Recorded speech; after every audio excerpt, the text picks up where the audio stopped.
Shalom jemaat yang dikasihi Tuhan, senang sekali bisa menjumpai Anda semuanya dan saya harap semuanya sehat kuat oleh anugerah Tuhan. Hari ini saya akan menyampaikan firman Tuhan dengan judul Kesehatan Pikiran. Mari kita akan lihat firman Allah bersama dari Filipi 4 ayat 8 dan 9 yang berbunyi demikian. Jadi akhirnya saudara-saudara, semua yang benar, semua yang mulia, semua yang adil, semua yang suci, semua yang manis, semua yang sedap didengar, semua yang disebut kebajikan dan patut dipuji, pikirkanlah semuanya itu. Dan apa yang telah kamu pelajari, dan apa yang telah kamu terima, dan apa yang telah kamu dengar, dan apa yang telah kamu lihat padaku, lakukanlah itu, maka Allah sumber damai sejahtera akan menyertai kamu. Saudara sekalian, kesehatan pikiran adalah hal yang sangat penting untuk kita miliki. Sebab kehidupan seseorang dibentuk oleh pola pikirnya. Ada ungkapan yang berkata, taburlah pikiran dan Anda akan menuai tindakan. Taburlah tindakan dan Anda akan menuai kebiasaan. Taburlah kebiasaan dan Anda akan menuai karakter. Taburlah karakter dan Anda akan menuai nasib. Apalagi dalam situasi pandemi semacam ini, kesehatan pikiran sangat penting untuk membuat kita juga memiliki kesehatan secara spiritual dan juga secara fisik. Ada cerita, Tuhan mengizinkan setan membawa pandemi ke sebuah kota dan menewaskan 100 orang di sana. Tapi ternyata yang mati 1000 orang. Jadi Tuhan marahi setan. Setan, kenapa yang mati 1000, kan saya kasih izin cuma 100. Tapi setan berkata, Tuhan saya sih cuma bunuh 100. 900 itu mati karena ketakutannya sendiri. Nah saudara, ini menunjukkan bahwa pikiran yang negatif diwarnai kekhawatiran, ketakutan itu akan sangat merugikan kita. Saudara sekalian, Norman Vincent Peale pernah berkata demikian, change your thoughts and you change your world.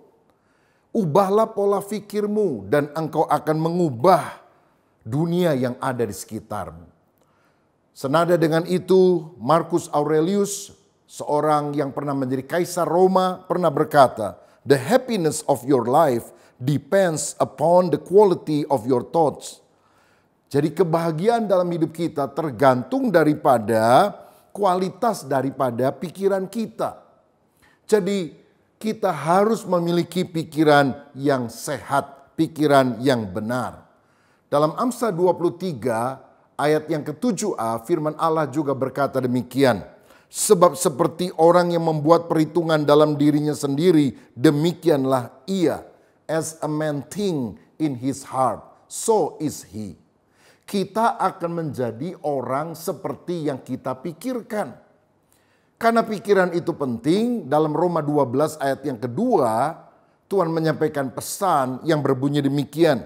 Janganlah kamu menjadi serupa dengan dunia ini, tetapi berubahlah oleh pembaharuan budimu, sehingga kamu dapat membedakan manakah kehendak Allah, apa yang baik, yang berkenan kepada Allah, dan yang sempurna. Tuhan mau pikiran kita adalah pikiran yang terkontrol dengan kuasa Roh Kudus. Punya perubahan pola pikir karena kuasa firman. Nah saudara sekalian, saya mau katakan bahwa beberapa senjata iblis itu bersifat psikologis, kejiwaan. Banyak orang tidak bisa maksimal dalam hidupnya, tidak bisa dipakai Tuhan karena mereka punya pandangan yang buruk tentang diri sendiri. Nah, orang yang memandang dirinya secara buruk akan mengalami dua akibat negatif ini. Yang pertama, pandangan negatif tentang diri akan melumpuhkan potensi kita. Saudara sekalian, ada banyak orang memendam karunia rohani yang Tuhan sudah berikan kepada dia. Dia tidak menggunakannya karena dia minder. Bayangkan misalnya ada seorang yang diminta untuk melayani. Kamu suaranya bagus, kamu jadi singers dong.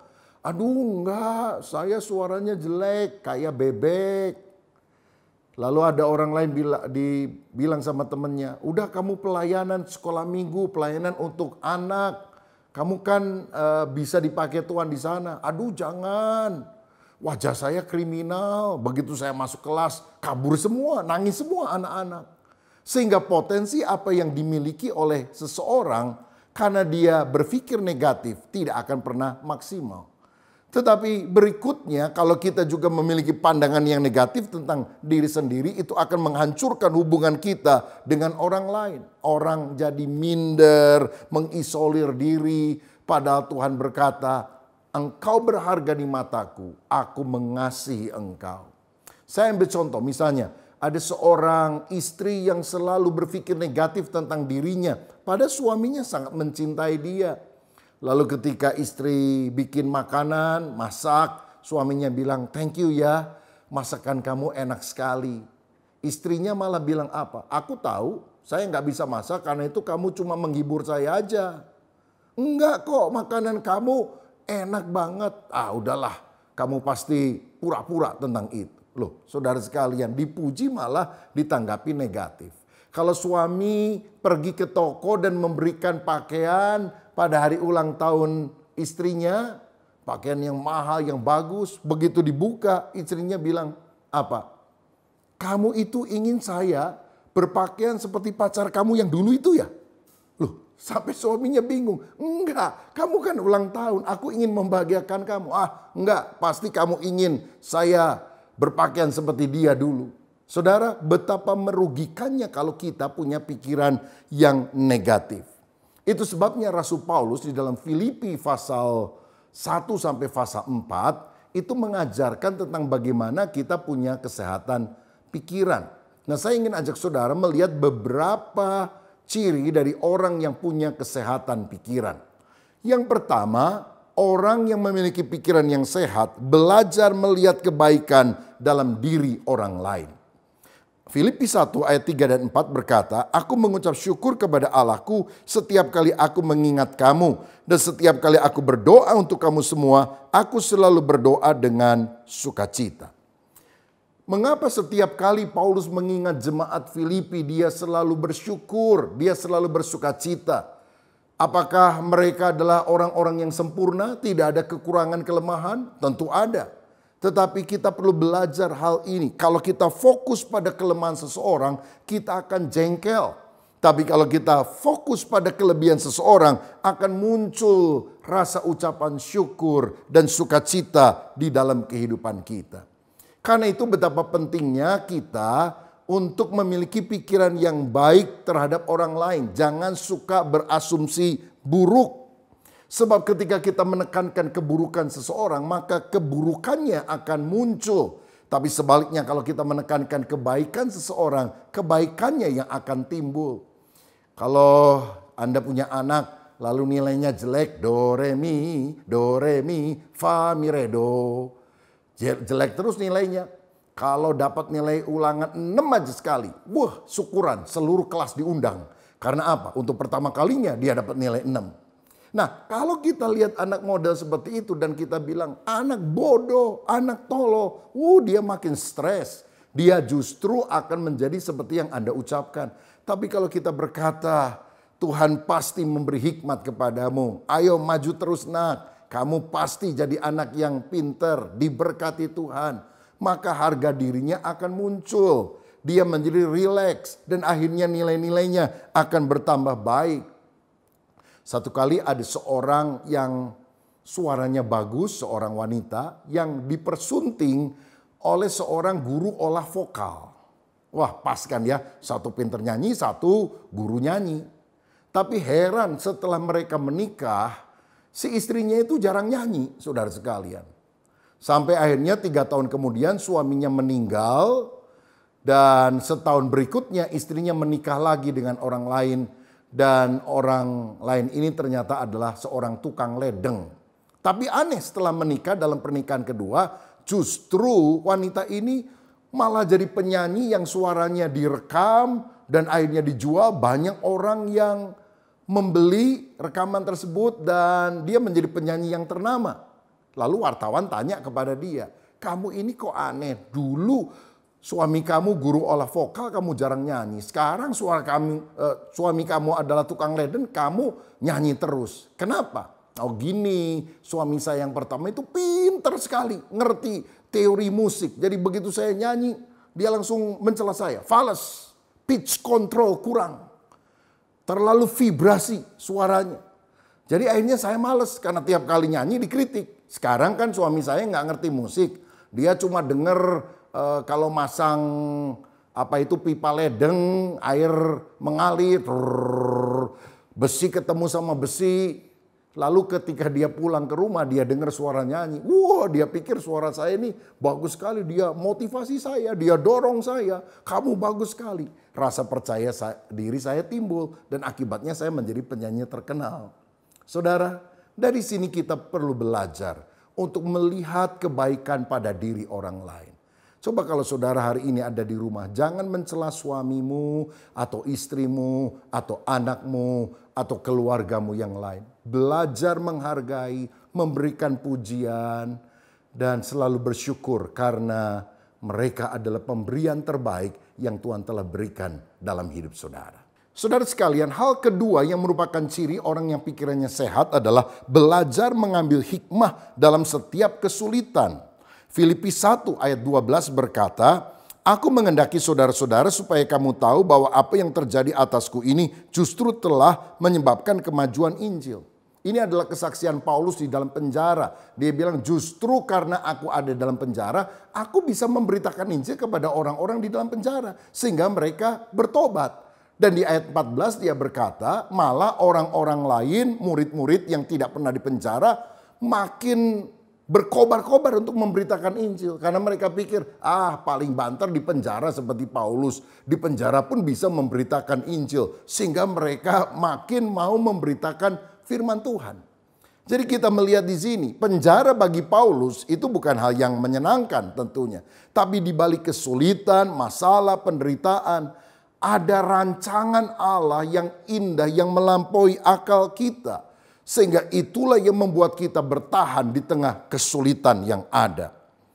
Saudara sekalian, dalam Roma 8 ayat 28 Alkitab berkata, kita tahu sekarang bahwa Allah turut bekerja di dalam segala sesuatu untuk mendatangkan kebaikan bagi setiap orang yang mengasihi Dia, bagi setiap orang yang terpanggil sesuai dengan rencana Allah. Saya ingat Yusuf. Yusuf itu dijual sebagai budak ke Mesir, difitnah oleh istri Potifar, dimasukkan dalam penjara. Tapi akhirnya Tuhan mengangkat dia menjadi raja muda di Mesir. Dan ketika saudara-saudaranya datang dan sadar bahwa raja muda di Mesir itu ternyata Yusuf yang pernah mereka benci, mereka menjadi ketakutan. Tapi dalam Kejadian 50 ayat 20 Yusuf berkata, memang kamu telah mereka-rekakan yang jahat terhadap aku, tapi Allah telah mereka-rekakannya untuk kebaikan. Jangan takut, di balik semua kesulitan, tantangan, masalah, ada rencana Tuhan yang lebih indah bagi kita sekalian. Saudara sekalian, pada masa pandemi semacam ini, saya percaya ada rancangan Tuhan yang mungkin tidak pernah terpikirkan yang Tuhan sedang kerjakan dalam hidup saudara. Percayalah, di balik awan ada mentari berseri. Sehabis hujan ada pelangi menanti. Tak selamanya mendung itu kelabu. Kesulitan Tuhan akan ubah menjadi kemenangan. Kutuk dia bisa robah menjadi berkat. Ketika kita percaya Tuhan terlibat di dalam setiap aspek kehidupan kita. Dan dia akan memberikan jalan keluar yang terbaik bagi kita yang percaya kepadanya. Saudara sekalian, saya pernah membaca kisah tentang seorang yang bernama Soichiro dari Jepang. Dia pernah melamar untuk menjadi teknisi di perusahaan yang namanya Toyota. Tapi ternyata ditolak. Dan karena dia ditolak, ya sudah dia kerja sendiri. Akhirnya dia bikin sepeda yang dipasangi motor. Sehingga akhirnya menjadi sepeda motor. Dan itu diberi nama Honda yang merupakan nama keluarganya, Soichiro Honda. Dan sekarang ini Honda bukan hanya bisa memproduksi sepeda motor, dia juga bisa memproduksi mobil dan sebagainya. Ada untungnya dia ditolak. Kalau dia diterima jadi pegawai Toyota, seumur hidup dia jadi pegawai. Sekarang dia menjadi orang yang sangat kaya raya. Siapa tahu di tengah kesulitan akibat pandemi ini, ada terobosan-terobosan baru yang Tuhan mau berikan dalam hidup saudara. Asal engkau peka terhadap pimpinan dan petunjuk Tuhan, maka Tuhan akan mengangkat saudara. Karena di balik semua kesulitan ada hikmat yang Tuhan akan berikan untuk engkau bisa mengatasi segala situasi. Yang ketiga, saya melihat bahwa orang yang pikirannya sehat belajar bertekun hingga kegagalan diubah menjadi keberhasilan.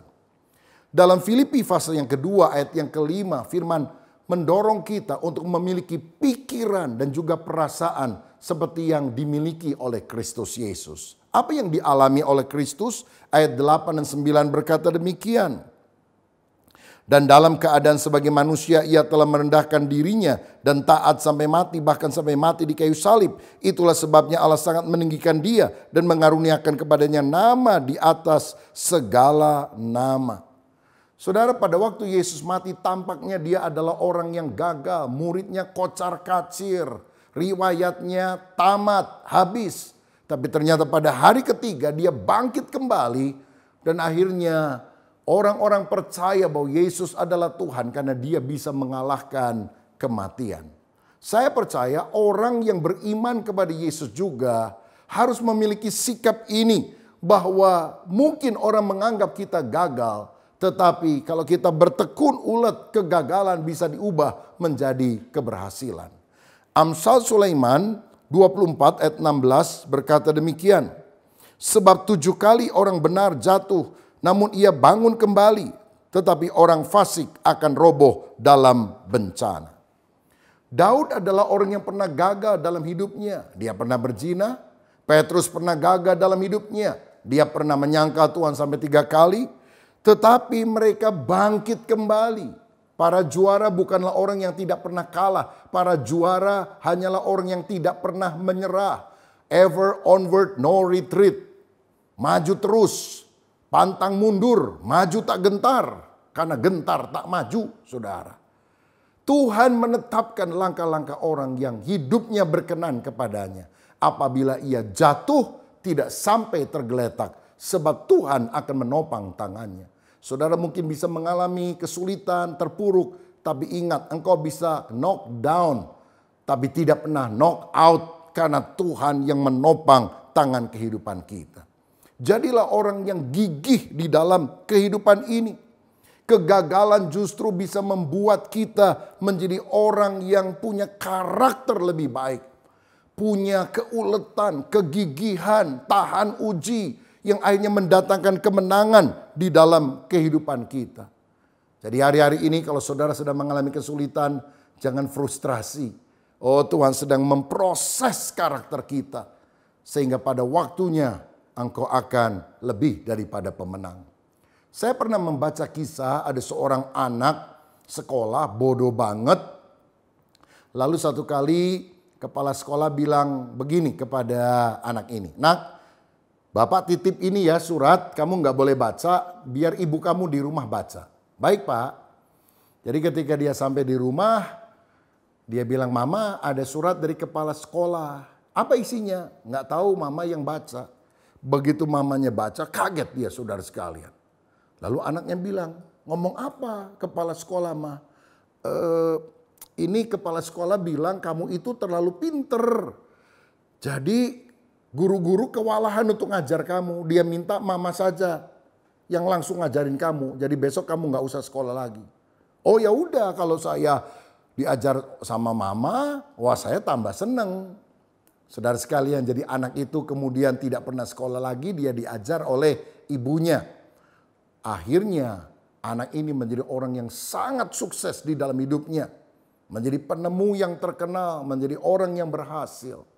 Nah, menurut kisahnya, satu kali ketika ibunya sudah meninggal, anak ini sudah jadi orang sukses. Satu kali dia bongkar-bongkar arsip yang lama. Dan dia temukan itu surat dari kepala sekolah yang dulu. Dan dia kaget karena isinya adalah anakmu terlalu bodoh. Tidak ada seorang guru pun yang sanggup mengajarnya. Bawa dia pulang dan jangan dia kembali ke sekolah ini. Tapi oleh ibunya, surat itu tidak dibacakan dengan versi negatif, tetapi dibacakan atau ditafsirkan secara positif. Guru nggak ada yang sanggup bisa ngajarin kamu. Kamu terlalu pinter, terlalu kreatif. Jadi biar mama saja yang mengajar. Saudara sekalian, saya mau katakan di dalam dunia ini kita harus tetap memiliki pikiran yang sehat. Melihat dari sudut pandang yang benar. dari perspektif ilahi, bukan dari sudut pandang manusia. Dan ketika saudara memiliki pola pikir yang demikian, engkau akan berkemenangan. Poin yang terakhir, yang keempat, apa cirinya orang itu memiliki kesehatan pikiran? Saya temukan kebenaran keempat dari Filipi pasal 4 ayat 4 yang berkata demikian. Bersukacitalah senantiasa dalam Tuhan. Sekali lagi kukatakan bersukacitalah. Ayat 6, janganlah hendaknya kamu khawatir tentang apapun juga, tetapi nyatakanlah dalam segala hal keinginanmu kepada Allah dalam doa dan permohonan dengan ucapan syukur. Saudara, Rasul Paulus ada di dalam penjara, tapi dia berkata bersukacitalah senantiasa dalam Tuhan. Dia malah menghibur orang-orang yang ada di luar penjara. Saudara, dia berkata jangan khawatir, selalu bersyukur. Bahkan di ayat yang ke-18 dan 19 dia mengucap syukur, berterima kasih kepada jemaat Filipi yang telah memberikan persembahan untuk menopang kehidupan dan pelayanannya melalui seorang yang dititipi namanya Epafroditus. Dari sini kita melihat bahwa orang yang pikirannya sehat adalah orang yang tetap belajar menghargai berkat-berkat kecil dalam kehidupan, bahkan ketika dia mengalami kesulitan. Saudara tahu, berkat Tuhan itu tidak selalu besar, hebat, spektakuler. Tetapi hal-hal yang tampaknya biasa ketika disyukuri itu juga menjadi berkat yang sangat luar biasa. Saya percaya ada kuasa dalam pengucapan syukur. Bukannya karena keluargamu sudah harmonis, nggak ada masalah, maka saudara bersyukur. Tapi kalau saudara banyak bersyukur, keluargamu akan lebih harmonis. Bukannya karena engkau nggak punya masalah, maka saudara bersyukur. Tapi kalau saudara banyak bersyukur, masalahmu akan diselesaikan oleh Tuhan. Bukannya karena kita punya uang banyak, maka kita bersyukur. Tapi kalau kita banyak bersyukur, percayalah berkat Tuhan, penyediaan Tuhan akan mengalir dalam kehidupan kita. Syukurilah hal-hal yang tampaknya kecil di dalam kehidupan ini. Tahukah saudara, tubuh kita ini memiliki keajaiban yang luar biasa. Jantung kita misalnya adalah pompa kecil yang ajaib yang bisa memompa dan mengalirkan 4,5 liter darah setiap menit. Itu berarti 2.400 liter darah setiap jam. Berarti satu tangki besar yang dipompa oleh jantung kita setiap hari.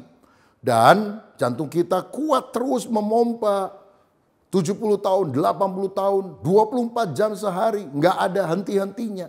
Coba kalau saudara beli pompa air lah, apa saja mereknya yang terkenal.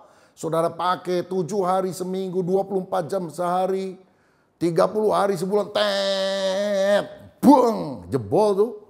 Tapi kita nggak pakai oli nih, jantung tetap bisa bergerak. Bukankah ini keajaiban Tuhan di dalam kehidupan kita? Tahukah saudara, paru-paru kita mengembang-mengempis 18 kali setiap menit, artinya 1080 kali setiap jam, 25.000 kali setiap hari, 750.000 kali setiap bulan, 9 juta kali setiap tahun. Mengembang-mengempis, mengembang-mengempis. Sehingga kita bisa sehat. Ini adalah anugerah Tuhan. Alkitab berkata tak berkesudahan kasih setia Tuhan. Tak habis-habisnya rahmatnya. Selalu baru setiap pagi. Besar kesetiaan. Kalau tadi malam saudara tidur dan hari ini engkau bisa bangun. Itu keajaiban Tuhan loh saudara. Syukuri anugerahnya. Karena itu milikilah pikiran yang sehat dengan 4 ciri yang telah saya jabarkan tadi. Bagaimana supaya kita memiliki pikiran dan sikap hidup yang optimis, yang sehat? Kuncinya adalah isilah pikiran kita dengan firman Tuhan. Semua yang benar, semua yang suci, semua yang mulia. Pikirkan semuanya itu. Dan dari mana kita bisa memiliki sumber sehingga pikiran kita menjadi pikiran yang benar, pikiran yang sehat, pikiran yang optimis? Dari firman Tuhan. Sebab kalau setiap hari kita membaca firman Tuhan, kita memperkatakan firman Tuhan, kita menyanyikan firman, bahkan kemudian kita melakukan firman. Firman itu akan membawa kita pada kekuatan dan kemenangan. Saudara, jangan isi pikiranmu dengan hoax, dengan berita-berita negatif yang ada di sekitar. Tiap hari terus tambah porsi firman, membaca firman, mendengar firman, merenungkan firman. Sehingga ketika outputnya firman yang keluar adalah sikap dan tindakan yang akan selaras dengan firman itu. Ada seorang pendeta yang demam panas 39 derajat Celcius lebih, saudara.